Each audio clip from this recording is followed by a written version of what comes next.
زنگ میزن مولوی صاحب ما والا در یک دفتر کار میکنم، همین نماز پیشین ما همیشه قضا میشه. چرا قضا میشه؟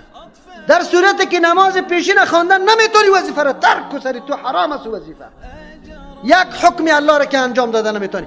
اگر در کدام دفتر مؤسسه تو را اجازه ریش ماندن نداره، اون مؤسسه را ترک و سرت حرام است کار کردن در اوجا.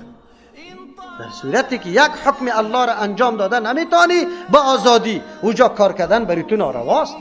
اگر مسلمان هستی، عقیده به الله داری که رزاق الله است، دفتر کفار نیست، اگر این عقیده را داری، اگر نداری جدا مسئله است دیگه.